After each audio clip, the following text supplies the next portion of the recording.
Dobré ráno, já jsem Davík a vítám vás u prvního vlogu. Já teď dobíhám na autobus, za chvíli si dáme pořádný intro. Já vás všechny ještě jednou zdravím u mého prvního vlogu. Předem se omlouvám za nějaké chyby, které by tady byly, protože přece jenom točím vlog poprvé v životě. Jsem teď na cestě do Prahy do fitka a pojďte se podívat, co jsem si vzal s sebou, co jsem měl ke snídani a jak bude vypadat můj dnešní den. Určitě hoďte odběr se zvonečkem, like a napište mi do komentářů, co chcete dělat příště.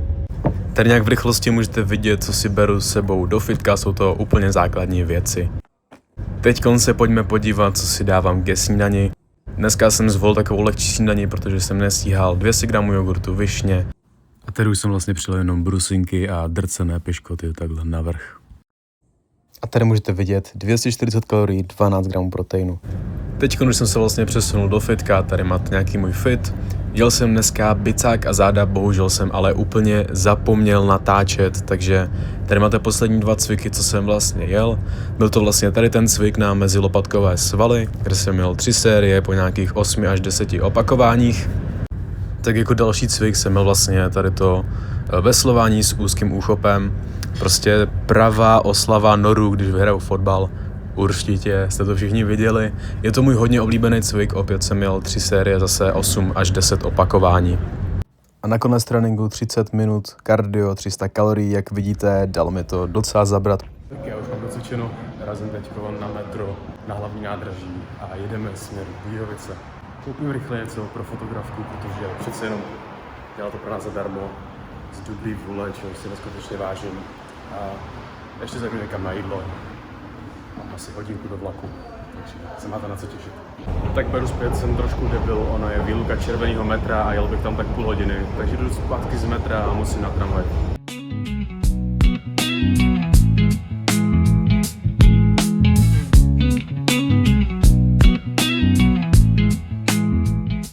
Já už jsem na hlavním nádraží, uvidím, jak budu točit, tu ranec lidí, takže to není úplně komfortní, ale ve vlaku se vám určitě zase ozvu.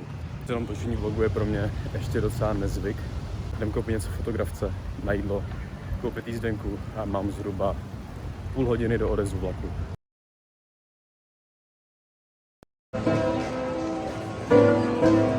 V životě bych neřekl, že nákup jízdenky do Budějovic bude takový pain, protože já mám pražskou lítačku a paní vůbec nerozuměla tomu, co chci.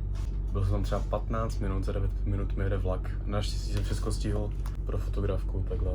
Merci. Pro mě bageterka. Dneska jsem měl jenom, co jste viděli v úvodu, jogurt s nějakýma višněma, mělo to asi 300 kalorií, takže do katu ideální, tohle bude okolo 1000. Mám mladý jako blázen po fitku a potom půl hodinu kardiu. Potřebuji nějakou energii na to focení, ať ty fotky nějak vypadají. Bude nová profilovka, prostě spoustu grafiky, kterou dneska musíme s Luckou vlastně nafotit. Lucku určitě můžete někteří znát. Pokud posloucháte Oscara, myslím, že se jmenuje, interpret takový blondětej, tak to je jeho fotografka, jezdí mu často na koncerty. Má s ním minimálně spoustu videí na Instagramu. Určitě někteří z vás budou znát. Já teda doufám, že nafotíme co nejlepší fotky a vy si video pořádně užijete. Jak vidíte, prázdný hubečko.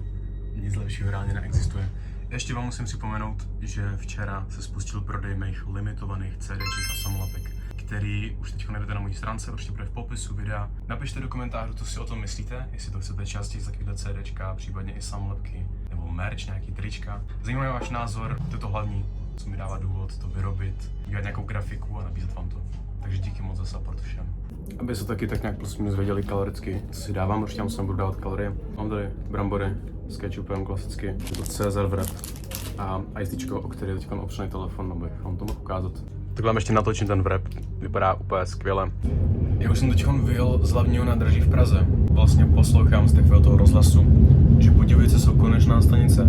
Znamená, že já pojedu přes 2 hodiny. Fakt nevím, co budu dělat. Vidím to tak, že si dám sluchátka, budu se asi prospat, s tím si hudbu. A nebo začnu stříhat tady ten vlog, to by mohlo být o něco produktivnější. Tak uvidíme.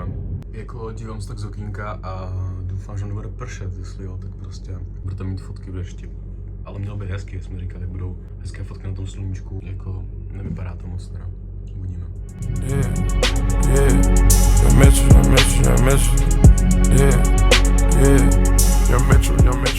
Já už jsem tady v Budějcích na takovémhle krásném mostě. Za mnou můžete vidět Lucku, máme nějaké fotky, máte se na co těšit a jdeme na další lokalitu. Možná tady byl zákaz, ale to fotografie prostě netrápí. Tak my už s Luckou máme dofoceno. Byli jsme asi na 3 různých spotech. Byli jsme toho celkem dost, bych řekl. Mám tady frisí šunka, nějaké bílkoviny musím dneska dohnat a kolča zero. Docela se oteplilo nakonec venku. Bylo dost hezky, takže nám ani nepršelo, fotky měly být super, snad z toho něco vznikne. Takže jo, jak jsem říkal v vlaku, máme dofoceno.